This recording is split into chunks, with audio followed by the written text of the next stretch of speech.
अपने जो स्टेशन चित्र है उनको छोड़ा और वहां से दर्शन से जाओ।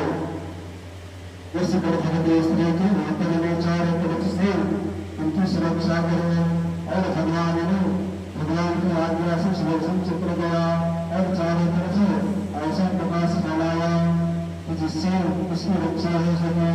लेकिन भगवान ने कहा इससे बात नहीं बनेगी, क्योंकि उनका जो प्रभाव है बहुत तीव्र है।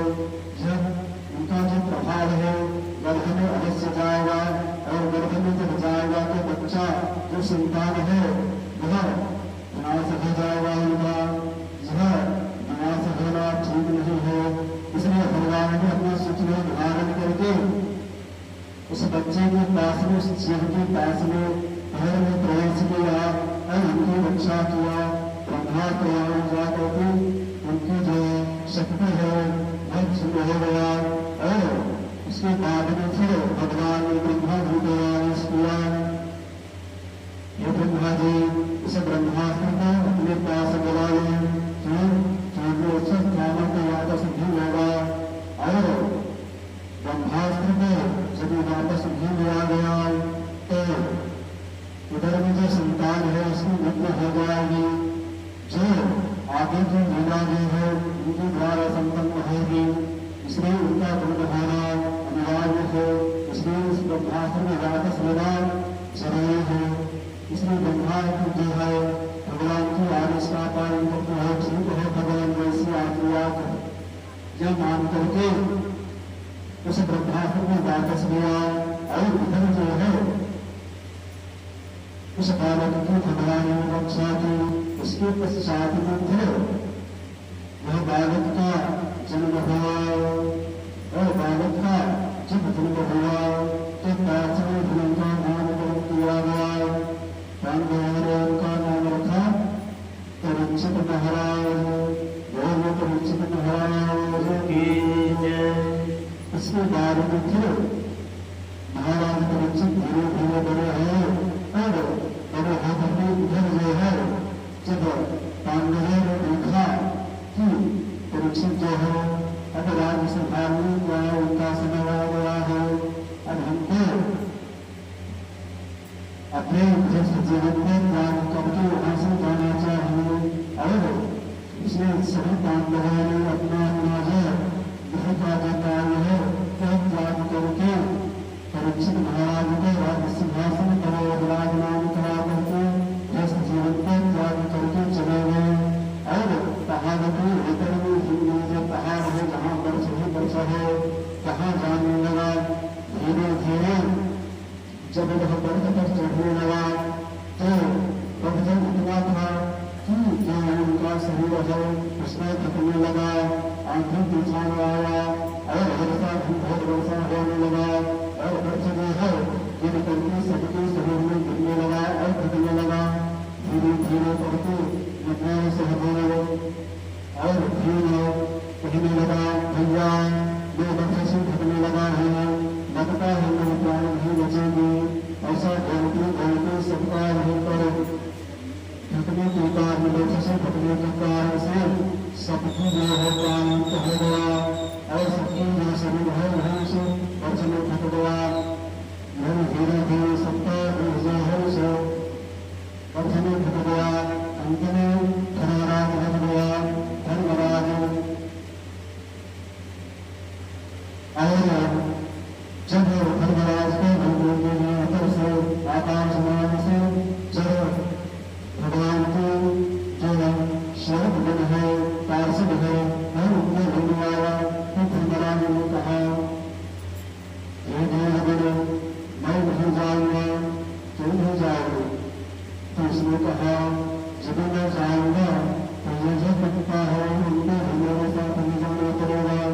क्यों? क्योंकि उसने मेरे साथ रह करके मेरा साथ दिया और मेरे कार्य के लिए उसने सर्जा बलिदान किया, उसको ही मैं छुपाना चाहिए। तो जो भगवान के पार्षद है उसने कहा ठीक है, जैसी आपकी आज्ञा, जैसी आपकी इच्छा है वैसे ही करेंगे। क्यों? क्योंकि भगवान को ही आज्ञा है। इसलिए जैसे कर्म है उसके अनुसार से प्राणी को प्राप्त होता है और उसके अनुसार से देव को सर्वति प्राप्त होगी, धन को सर्व का सुख भोग मिलेगा। इस प्रकार धन की भगवान ने मेरे करके अपने साथ ले गए। भगवान के पास इस प्रकार उनकी संगति है। उसके बाद में फिर आगे कथा करो। जब राजा परीक्षित राज्य संभालने लगा तो एक दिन की बात है। राजा परीक्षित जो है उनके चारों तरफ देखने लगा और देखते ही एक जो घर था जिसमें पांडव में जितने भी सामग्री थी वह सभी सामग्री जैसे मुकुट हो, तलवार हो, बाण हो और धनुष हो, सभी जितने भी युद्ध में काम आने वाले अस्त्र हो सभी एक महल में रखा हुआ था। यहाँ मैंने उसने विचार किया यह जो महल है वह कैसे बंद है, पता नहीं वहां पर क्या रखा है। मैं तो इसको खोलो करके दरवाजा में अंदर जा करके देखना चाहिए। और जब अंदर में जाकर के देखा तो एक बहुत ही सुंदर मुकुट रखा हुआ था जिसको देखने के पश्चात में राजा परीक्षित को मन में विचार किया यह मुकुट बहुत ही सुंदर है, इसको धारण करने में बहुत ही अच्छा लगेगा। इस प्रकार उसने विचार किया मन में और मुकुट को पहन लिया। और वह मुकुट जो है पांडव जो है राक्षसों ने वध किया था और वध करने के पश्चात में वही मुकुट को लेकर के आया था। से वही मुकुट है जो राजा परीक्षित ने धारण कर लिया, जिसको पांडव जो है सुरक्षित करके रखे थे। क्योंकि दुष्ट के द्वारा दुष्ट का जो वध किए हैं, राक्षस का वध किए हैं, तब जो वही मुकुट है उसको पहनना ठीक नहीं है करके उसको एकांत में रख दिया था। उसी मुकुट में आज राजा परीक्षित ने पहन लिया, धारण कर लिया और धारण करने के पश्चात में निर्णय विचार किया कि बहुत दिन हो गया, आज जंगल जाना चाहिए शिकार करने के लिए। और शिकार करने के लिए मैंने विचार करके जंगल की ओर चला। और जब जंगल में जाने लगा तो रास्ते में ही उसको एक कारण होता आपने मिला अपने सामने में और वह कहने लगा मन में अपना ठहाका मारते हुआ वो बढ़ते रहे। उधर जब राजा परीक्षित ने जब देखा एक दौड़ जो है तथ्य है उनके पैर में बहुत खून बह रहा है, उनको पीड़ित हो रहा है और एक जो प्राणी है उनको मार रहा है, उनको तकलीफ दे रहा है, उनको कष्ट दे रहा है। यह पैर जो है जब कष्ट से कराहने लगा। इस दृश्य को जब राजा परीक्षित ने देखा तो उसने मन में कहा और मन में विचार करके उस विचित्र प्राणी के पास में जाकर के कहने लगा तुम कौन हो और इस बैल को क्यों मार रहे हो, इनके क्या अपराध है, क्या गलती है उनका जो उन्हें अपनी प्रताड़ित कर रहे हो। तो उसने कहा आप कौन हो जो घोड़े मार आकर मुझे भेजने वाले हैं, मैं उनके पापों को दंडित करने के लिए आया हूँ। उनके पाप जो है पाप कर्म के द्वारा उन्हें दंडित करूंगा, उसके दंड को ही अधिकारी है, उसने दंडित कर रहा है। यह जब बात परीक्षित ने सुना तो कहा जब तक इस राज्य में जीवित है, जब तक मेरा राज्य है, जहाँ तक मेरा राज्य है वहाँ तक कोई भी प्राणी को कोई भी दंडित नहीं कर सकता मेरे आदेश के बिना। तो आप कौन है जो मेरे आदेश का उल्लंघन कर रहे हैं। इस बात को जब उसने सुना तो कहा मैं कल्याण हूँ और कल्याण हूँ और इस संसार में मेरा राज्य चलेगा। आपका जो राज्य है वह अब समाप्त हो गया है, वह मेरा समय आ गया है। और जब कल्याण की यह बात को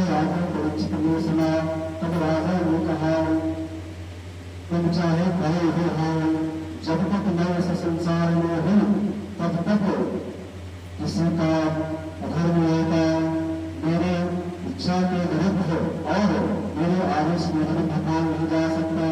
जब तक मैं जीवित हूँ मेरे आदेश में दिया गया बंधन नहीं कर सकता किसी बार।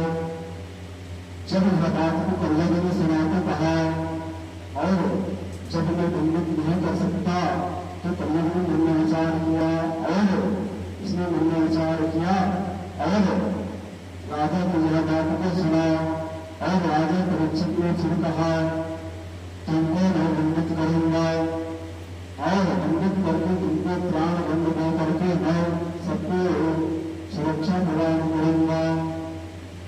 जब राजा को यह बात को कल्याण ने सुना तो वह गुड़गुड़ाने लगा और कहा जब आप मुझे मार दोगे तो फिर मेरा राज्य कैसे आएगा, क्योंकि जैसे तुम जीत का आना निश्चित है वैसे ही मेरे जीत का आना निश्चित है। इसलिए कोई ऐसा वरदान दो जिससे आपकी भी हार न हो और मेरा भी स्थान मिल जाए, मुझे भी अपने काज मिल जाए ताकि मैं वहां रह सकूं।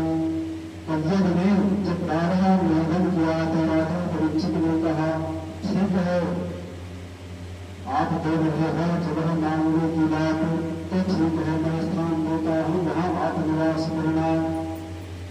और राजा परीक्षित ने कहा जहाँ मद्यपान किया जाता है, मदिरा पान किया जाता है, जहाँ गाली दिया जाता है, जहाँ किसी का सम्मान नहीं किया जाता, जहाँ पर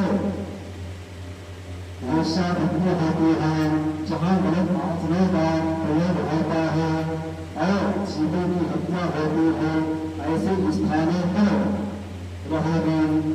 और जहाँ जुआ खेलता है, जहाँ पर गाली दिया जाता है, ऐसे स्थानों पर आपका निवास होगा। तो कल्याण ने कहा राजन आप जो स्थान में हो जो बहुत कम हो और स्थान बताइए जिससे रह करके मैं अपना जीवन यापन कर सकूं। तब राजा ने कहा जब बार बार कल्याण ने निवेदन किया तब राजा ने फिर कहा ठीक है, एक स्थान और मैंने है, जो सोना है वह सोना के स्थान में आप रहेंगे, जहाँ पर सोना होगा वह आपका स्थान होगा। तब कल्याण ने मन में विचार किया जब अच्छा स्थान मिल गया मुझे तो यह सोना कौन सा सोना है, जो शुद्ध सोना है जिसमें कोई भी प्रकार की अधर्म से न लिया गया हो, उसको उसी में ही कल्याण का रास होता है। और राजा का जो सोना का जो मुकुट है वह अधर्म का था। अधर्म कौन है, उस राक्षस का जिसका पांडवों ने विनाश किया था और विनाश करके उस मुकुट को छीन करके उसने एकांत में घर में रख दिया था, जिसको राजा परीक्षित ने सुंदर दान करके धारण कर लिया। वही मुकुट अधर्म से था, इसलिए कल्याण को उसने निवास करने का अवसर प्राप्त हो गया और कल्याण ने उस मुकुट में जा करके पहुंच गया और राजा के जो बुद्धि है उसको भ्रमित कर दिया और उसने लगा था मार करके और राजा परीक्षित भाग से चले। उधर रास्ते में जा करके जब उसने मन में विचार करके निकला था शिकार करने के लिए तब जंगल में देर कर गया, लेकिन उसमें कहीं पर शिकार नहीं मिला और शिकार नहीं मिलने के पश्चात उसको एक जगह पहुंचा तो उसको बहुत जोर की प्यास लगने लगी और प्यास के कारण से राजा परीक्षित जो है जिनकी खोज में उधर भटकने लगा, क्योंकि वह प्यास से तड़प रहा था। और जब आसपास जब देखा तो कहीं पर जल नहीं मिला, पानी नहीं मिला जिससे उनके प्यास बुझ जाए। और जब राजा परीक्षित को जल नहीं मिला तब धीरे धीरे आगे बढ़ते गए और जाते जाते जब देखा कि एक जगह एक आश्रम है, उनको लगा कि उस आश्रम में उनका जल मिल जाएगा जिससे उनकी प्यास बुझ जाएगी।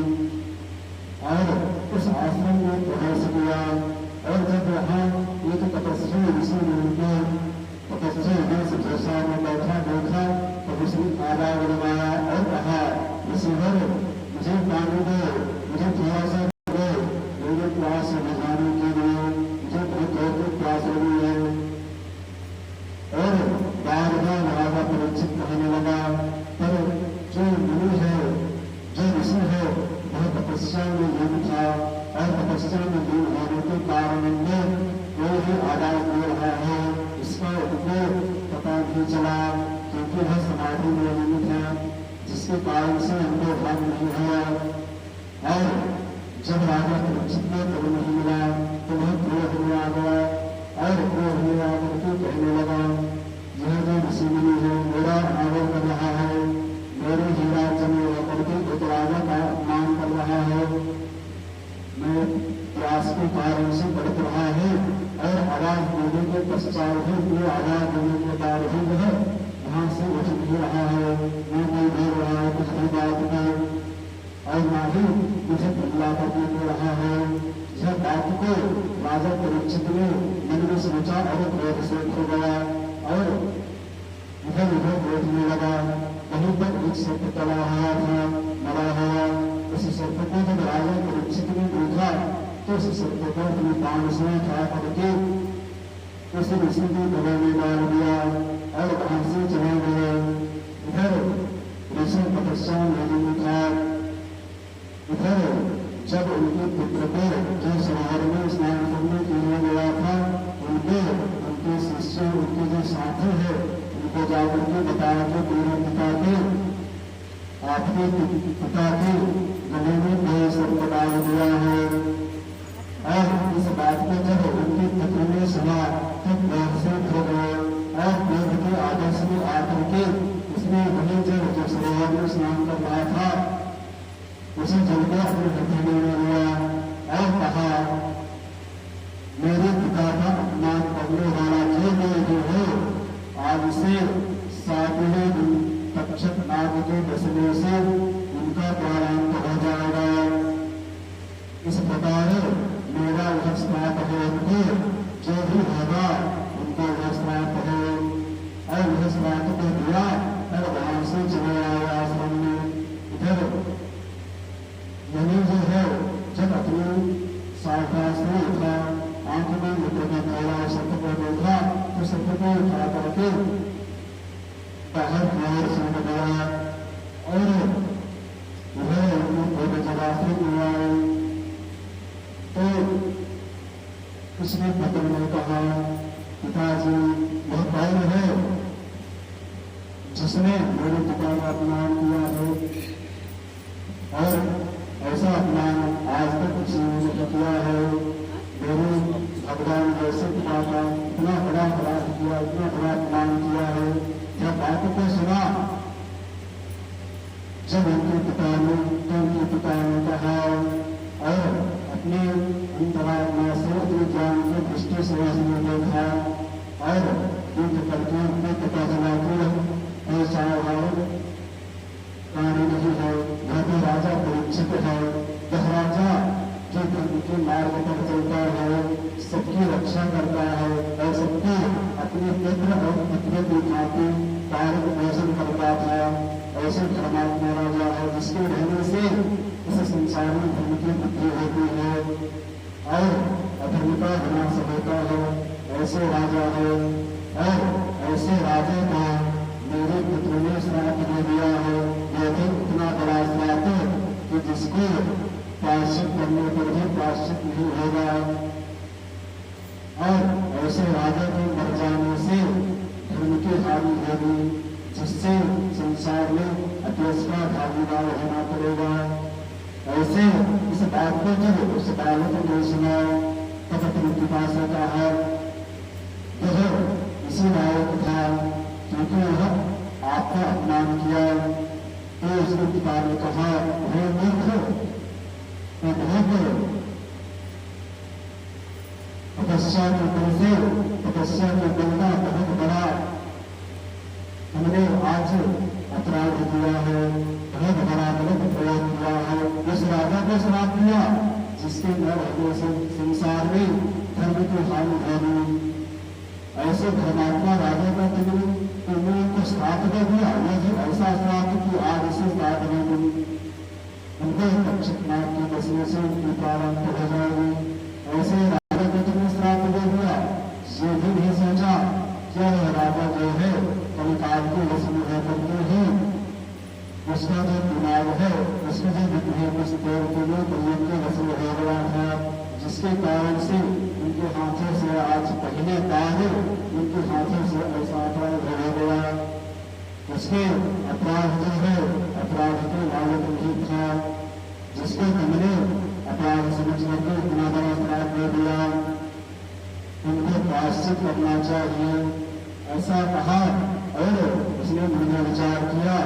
राजा को समझा करके बताया कि इस घटना का और उधर उनके जो पिता है वह राजा परीक्षित से मिलने के लिए महल की ओर चले और फिर राजा परीक्षित अपने घर में पहुंचा और घर में पहुंच करके जैसे हिम्मत ने अपने सिर से उतार करके रखा तब उनको फिर अपने ज्ञान की जो शक्ति दृष्टि है उनके द्वारा पता चला कि आज मैंने इतना बड़ा अपराध कर दिया वो भी पहली बार किया है। आज तक मेरे हाथों से ऐसा नहीं हुआ है, किसी का अपमान नहीं किया है, लेकिन आज न जाने किसके कारण से मेरी बुद्धि भ्रष्ट हो गई और बुद्धि भ्रष्ट होने के कारण वो हाथों से इतना बड़ा अपराध हो गया। तब रानी ने कहा, हे परमेश्वर, हे प्रतिदेव, ये क्या हो गया आपके हाथों से? तो कहा राजा ने, नहीं, मेरे हाथों से इतना बड़ा अपराध हो गया, आज पहली बार मेरे हाथों से अपराध है, अपमान है, एक ऋषि का वध है, मुझे प्रायश्चित करना चाहिए इसके लिए। और जो मेरे हजार कभी आत्मा उधर मैंने की आत्मा की सूचना उनकी सुनते राजा को जाकर दिया और कहा और अपने सैनिकों से कहा, ठीक है, हम सब उनकी आगमन की सूचना पा करके हम सब उनके स्वागत के लिए जाएंगे और बड़े आदर से उनको महल मिलाएंगे। और राजा ने मन में विचार करके उनको अपने महल अंदर लाने के लिए उनका स्वागत करके उनके द्वार पर अपने द्वार पर बुलाया, उनको स्वागत करके अपने महल की ओर लाया और उनके चरणों में गिर करके प्रणाम किया। प्रदान करके राजा ने कहा, आज्ञा कीजिए ऋषिवर, क्या आज्ञा है मेरे? क्या फिर भी चीज की कमी हो गई है या किसी भी चीज की आवश्यकता है या कोई प्रकार से सुविधा है तो बतलाइए। और जब ऐसे राजन की विशेषणा तब गिरी ने कहा, राजन, इस बात के भीतर क्षण हो, भीतर जवान करो और जो विशेष बात जो लेकर के आया हूँ सुनो और उसको अपने जीवन में कैसे करना है इसमें विचार करें। तब राजा ने बताया, सही घटना में आपके साथ में ऐसे ऐसे घटित हुआ है और जिसके कारण से मेरा पुत्र क्रोध हुआ करके इतना बड़ा श्राप दे दिया। जाओ राजन, इसके लिए कुछ करो ताकि आपके सदगति हो जाए। इसलिए मैंने समय में रहते हैं समय नहीं होकर के पहले से आकर के आपको पुकारा है ताकि आप अपने मोक्ष के द्वार थे उनके लिए उपाय कर सकें, ताकि क्योंकि आपके पास केवल और केवल 7 दिन बचा हुआ है, इसमें आपका 1 दिन निकल चुका है, आपके पास में केवल 6 दिन बचा हुआ है। चाहे उसके उपाय करें। तो राजा ने उस उपाय में जाकर के इधर उधर भटकने लगा और जब भटकते हुए उसने इधर उधर भटका कोई उपाय किया, फिर उसने कोई सोचने लग पाया। उसके बाद में फिर राजा को पता हुआ, मालूम हुआ कि सुखदेव जी महाराज जो है आया हुआ है और कथा श्रवण कराने के लिए, सबको ज्ञान की शिक्षा देने के लिए। तब उस प्रकार उनको मालूम हुआ। तब एक नदी के तट पर जाकर के राजा परीक्षित हो जाकर के बैठ गया और सभी भक्तगण के साथ भी बैठा। और जब रामचंद्र भोज महाराज जी का आगमन हुआ, तभी जब उनका आगमन हुआ तभी जितने भी बैठे थे सभी खड़े हो गए। यहाँ से बढ़ करके एक संत थे और एक से बढ़ करके एक भगवान थे वहां पर, लेकिन सभी खड़े हो गए। क्यों? क्योंकि सुखदेव जी महाराज ऐसे हैं जिसकी वंदना कौन नहीं करना चाहेगा, जिनके पास ज्ञान की भंडार है, जो हर प्रकार से सक्षम है, जो हर प्रकार से ज्ञान के भंडार है, उनके लिए ऐसे निर्णय विचार करके सभी खड़े हो गए और उनका आदर किया, सम्मान किया, प्रणाम किया।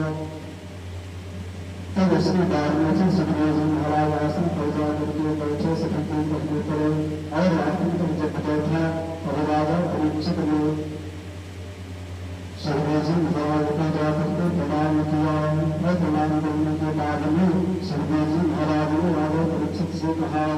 राजन, लगता है आप बहुत दुखी है, क्या बात है, क्या कारण है, जिसके कारण से आप इतनी उदास हो, दुखी हो, क्या आपके मन में कोई प्रकार का प्रश्न है? जब होगा था कहा, तब राजा परीक्षित ने कहा, भगवान, यदि किसी प्राणी के पास में 7 दिन का अवसर हो और 7 दिन के अवसर मिलने पर उनको क्या करना चाहिए? उनकी हत्या होने का निश्चय समय पहले से ही निश्चित है, उनको क्या करना चाहिए? उनकी स्वीकृति कैसे होगी, उनकी मोक्ष कैसे होगी, क्या करके बदलाइए?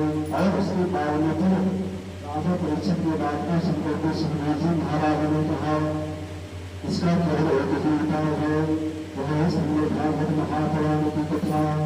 इसका स्मरण करके मोक्ष की प्राप्ति होती है, सदगति प्राप्त होती है।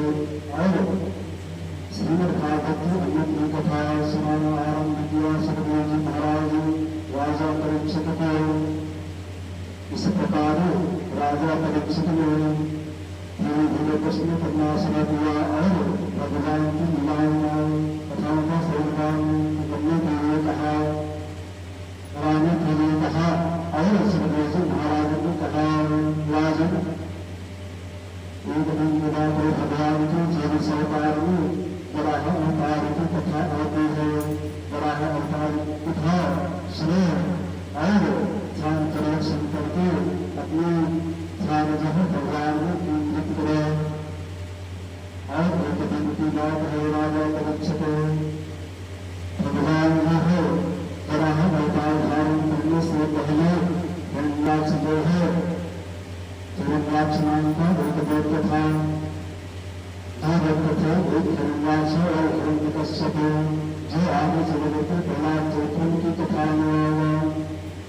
तो जो इधर जो है हिरण्याक्ष की अत्याचार जो है बढ़ते गया और जब उनके जो अधर्म के रास्ते पर चल करके सभी को कष्ट देने लगा और एक दिन जो है पक्षी को अपने साथ लेकर के समुद्र के अंदर में जा करके छींक गया और छींकने के कारण से देवता जो है परेशान होकर के भयभीत होने लगे। यदि 6 राक्षस जो व्यक्ति जो है पक्षी को जमीन छोड़ेगा नहीं तो संसार की जो क्रिया है गति है वह रुक जाएगी। और भगवान से निवेदन करने लगा, प्रार्थना करने लगा, प्रधान जब भी धर्म के हानि है संसार में राक्षसों का अत्याचार होगा, सीमा बढ़ते गया जो आदमी भगवत ने धारण किया और धारण करके धर्म के विजय पताका चलाई है। आज भी इस संसार में हिरण्याक्ष नाम का व्यक्ति अत्याचार उनका बढ़ता जा रहा है और पृथ्वी को लेकर के समुद्र की तल पर जा करके रख दिया है। तब भगवान ने विचार किया, देवताओं को आशीर्वाद दिया और कहा, ठीक है, उनके धार करने का समय आ गया है। और फिर भगवान जो है ब्रह्मा जी की नाच का स्वरूप प्रकट हुआ। भगवान की और भगवान जो है ब्रह्मा की नाच का से प्रकट होकर के हिरण्याक्ष व्यक्ति की ओर बढ़ने लगा और ढूंढने लगा, भेजने लगा, उधर गया है। और उनको पता चला कि वह समुद्र के पहले जाकर के बैठा है और भगवान ने समुद्र के अंदर में गया और आवाज लगाया हिरण्याक्ष को। और जब हिरण्याक्ष को पता चला कि महिलाया है जो युद्ध के लिए मुझे लगा रहा है, तो धने में घमासान युद्ध हुआ। और युद्ध होने के पश्चात में फिर भगवान ने वराह ने हिरण्याक्ष का वध किया और हिरण्याक्ष का वध करके पीछे में अपने उधर धारण करके अपने बात में उसको धारण करके फिर आकाश की ओर बढ़ने लगा और पीछे को यथा स्थान पर छोड़ दिया। भगवान इस प्रकार हिरण्याक्ष को भगवान ने वध किया और वध करने के पश्चात में पीछे को यथा स्थान पर स्थापित करके भगवान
चलिए आते चलिए शंख दो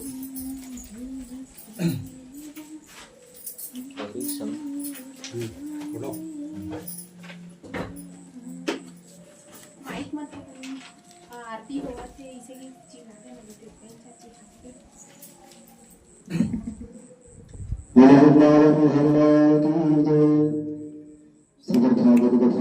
के पश्चात में कुछ देर पश्चात में भगवान की संध्या काल में मंगलमय आरती कुछ देर के पश्चात में प्रारंभ होने वाले हैं। जो भक्त वृंद आरती में सम्मिलित होना चाहते हैं वो भगवान की आरती में सम्मिलित होकर के भगवान की आशीर्वाद प्राप्त करके अपने जीवन को धन्य बनाएं। बोलो भगवान की जय।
नव ज्योति जगाने वाला, हरि नाम यही हरि धाम यही,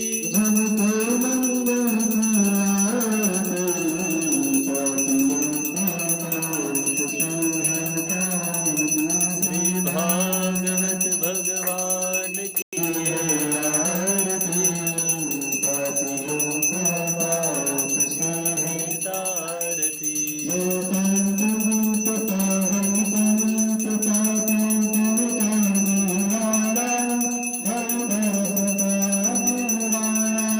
वेदांत गीत पावन पुनीत पापों को मिटाने वाला, हृदय सुखराने वाला, ये सुख करनी ये दुख हरनी,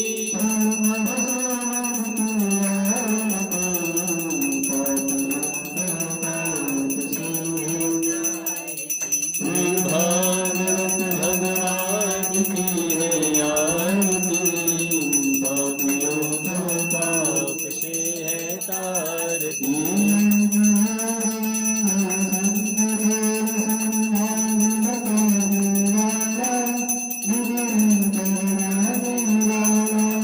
ये मधुर बोल जग फंद खोल सन मार्ग दिखाने वाला, बिगड़ी को बनाने वाला, श्री राम यही घनश्याम यही, पापियों को पाप से है तारती। श्री भागवत भगवान की है आरती, पापियों को पाप से है तारती। श्री भागवत भगवान की है आरती, पापियों को से है तारती, पापियों को पाप से है तारती, पापियों को पाप से तारती।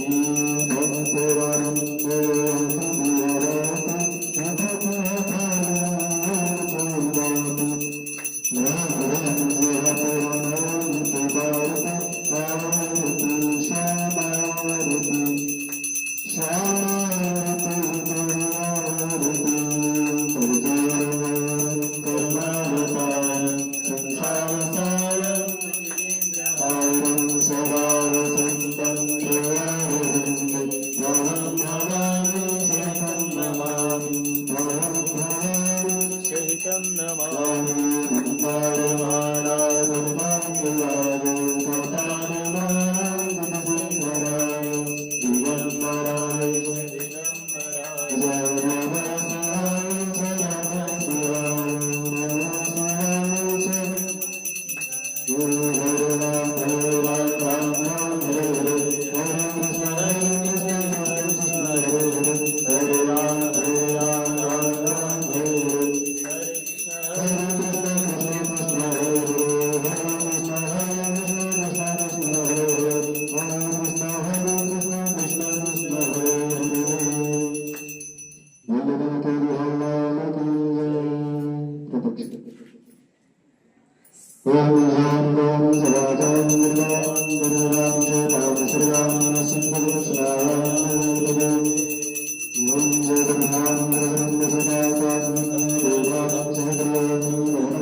आराधनं समर्पयामि, दीपं दीपं समर्पयामि, आगमनं समर्पयामि, दीपं दर्शयामि। ओम हत्यामि प्रेषामि राजो धर्मात्मनि त्राहिमाद्ययाधोयादितिलेशुमयस्तुते शिवं गंगारमारुतं सुखसंग्राम बुद्धिप्रकाशाय संध्यायतं नमोस्तुते यदंगारं हरवानति आरती हस्ते शिरपुष्पाणि भक्तानं पुष्पाणि दलं गुरुवाद प्रार्थनादर्यकम्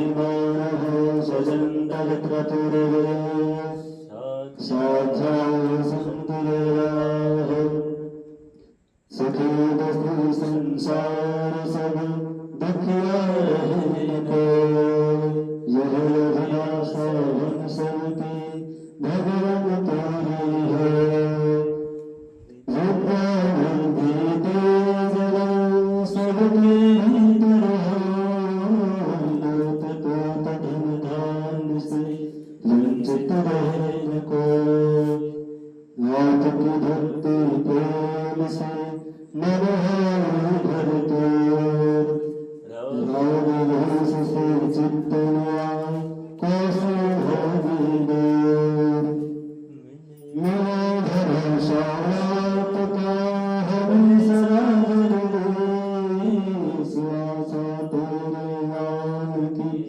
बनी रहे गणेश आपस हमें बचाइए करके दया अपना भक्त भलाई के सबको करो निहाल दिल में आधार पार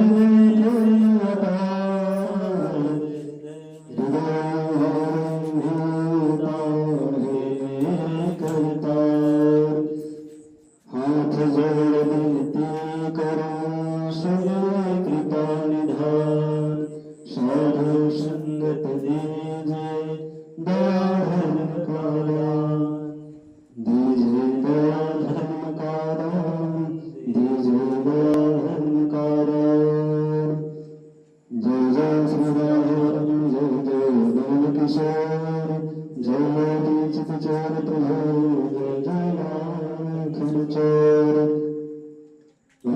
माता सहदा तमेव बंधुस्य सखा तमेव तमेव विद्यारहणं तमेव तमेव शरणं मम देव आजहं बाबुर्बाहं बालात्मं पादसंभव त्राहिमां मङ्गलेनां सर्वतापहरो भवः मन्त्रहीमन्त्राहं भक्तिहीमन्त्राय जप्तो तन्मयादेव तमुतोनं तदस्ति वन्नपाय सहस्राणं यत्तोऽहं संभावासो विदानत्वा क्षमस्वदने स्वाहा समस्वदनस्करः नानासन् पुष्पाणि काकारभयां च पुष्पाञ्जलिर्नारत्तोऽहं पुष्पाञ्जलिं समर्पयामि क्षमाप्रार्थनादर्शनं नमस्कारं नमस्कारम् भगवान की जय श्री राधे कृष्ण भगवान